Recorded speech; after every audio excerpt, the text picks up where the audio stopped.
കാലാവസ്ഥാ വ്യതിയാനം ഏറ്റവും രൂക്ഷമായിട്ട് ബാധിക്കുന്ന മേഖലയാണ് പ്രാഥമിക മേഖല, അതായത് പ്രകൃതിയുമായിട്ട് ബന്ധപ്പെട്ട മേഖല. അതിൽ തന്നെ കൃഷിയാണ് ഏറ്റവും അധികം ആഘാതം ഏറ്റുവാങ്ങേണ്ടി വരുന്നത്. കാർഷിക രംഗത്തെ അടിസ്ഥാനമാക്കിയാണ് ബഹുഭൂരിപക്ഷം ജനങ്ങളും ഇപ്പോഴും ഭാരതത്തിൽ ജീവിക്കുന്നത്. ഈ ജനങ്ങൾക്ക് എന്നാൽ ഇതിനെ അതിജീവിക്കാനോ അതിനെ നേരിടാനോ ഉള്ള സാമ്പത്തിക ശേഷിയോ സാങ്കേതിക മികവോ ഇല്ല. അപ്പോൾ അതുകൊണ്ട് തന്നെ ഈ ആഘാതത്തിൻ്റെ തോത് ഏറ്റവും അധികം നേരിടുന്ന അഭിമുഖീകരിക്കുന്ന ഒരു മേഖലയാണ് നമ്മുടെ കാർഷിക രംഗം. അപ്പോൾ ആദ്യമെല്ലാം നമ്മളെപ്പോഴും കാർഷിക മേഖലയിലെ ആഘാതം എന്ന് പറയുമ്പോൾ എപ്പോഴും ഭക്ഷ്യസുരക്ഷയായിട്ട് ബന്ധപ്പെട്ടുകൊണ്ട് മാത്രമാണ് ചർച്ച ചെയ്തിരുന്നത്.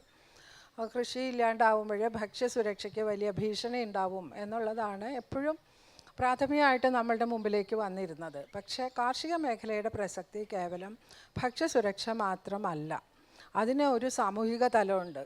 അതായത് എത്രയോ പേര് നേരിട്ടും അല്ലാതെയും കാർഷിക മേഖലയെ മാത്രം ആശ്രയിച്ച് ജീവനോപാധി കണ്ടെത്തുന്നുണ്ട്. അതിലുപരിയായിട്ട് ഒരു പാരിസ്ഥിതിക തലം കൂടിയുണ്ട്.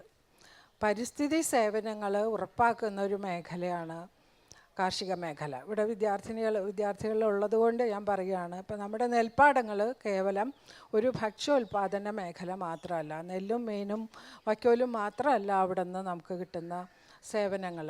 അതിലുപരി നമ്മുടെ ഭൂഗർഭജല പോഷണം മുതൽ ഒട്ടനവധി പാരിസ്ഥിതിക സേവനങ്ങൾ നൽകുന്നുണ്ട്.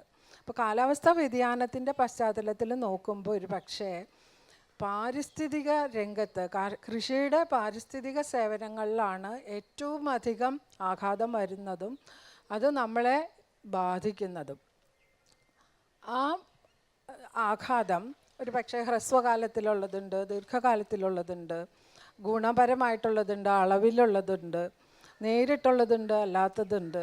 അങ്ങനെ ഇപ്പോൾ ഒരു ഉദാഹരണം വീണ്ടും പറയുകയാണെങ്കിൽ നെൽകൃഷിയെ സംബന്ധിച്ചിടത്തോളം ആഘാതങ്ങൾ എല്ലാം കേരളത്തിലെ നെൽകൃഷിയെ പ്രതികൂലമായി ബാധിക്കുന്ന ഒന്നാണ് കാലാവസ്ഥാ വ്യതിയാനം കൊണ്ട് നമുക്കുണ്ടായിട്ടുള്ള എല്ലാ മാറ്റങ്ങളും എല്ലാ ഇൻഡിക്കേറ്റേഴ്സ് എല്ലാ പഠനങ്ങളും അത് പറയുന്നുണ്ട്.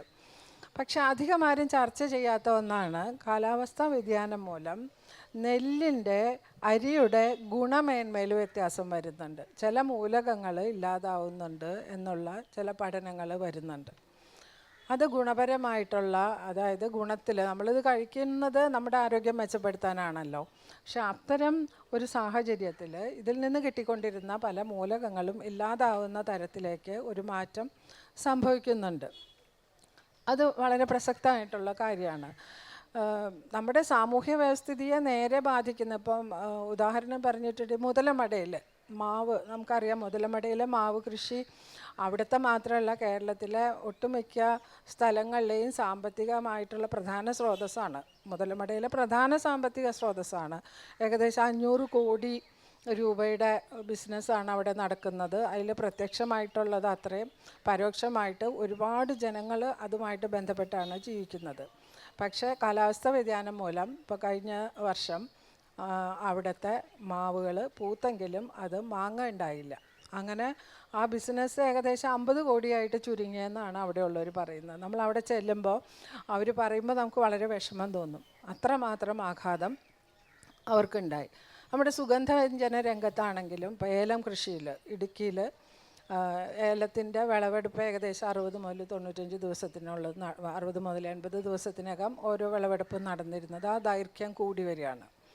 അപ്പം അത്തരത്തിൽ നേരിട്ടും അല്ലാതെയും കാർഷിക ഉൽപ്പാദനത്തെ ബാധിക്കുന്ന വിധത്തിൽ എല്ലാ രംഗത്തും, നമ്മുടെ വാണിജ്യ വിളകളിലായാലും നമ്മുടെ ഭക്ഷ്യവിളകളിലായാലും ഒരു രംഗത്തും തന്നെ കാലാവസ്ഥാ വ്യതിയാനം അനുകൂലമായിട്ടുള്ളൊരു സാഹചര്യമല്ല സൃഷ്ടിക്കുന്നത്. അതിൻ്റെ ഉൽപ്പാദനത്തിലും അതിൻ്റെ ഗുണമേന്മയിലും വ്യത്യാസം വരുത്തുന്നുണ്ട്. കാർഷിക മേഖലയെ നേരിട്ടും അല്ലാതെയും ആശ്രയിച്ച് ജീവിക്കുന്ന ഒട്ടനവധി കൃഷിക്കാരുടെ മാത്രമല്ല ജനങ്ങളുടെ ജീവനോപാധിയെ ബാധിക്കുന്നുണ്ട്. അതിലൊക്കെ ഉപരി പാരിസ്ഥിതികമായിട്ട് നമുക്ക് ഒട്ടേറെ വെല്ലുവിളികൾ ഉയർത്തുന്നുണ്ട് കാലാവസ്ഥാ വ്യതിയാനം.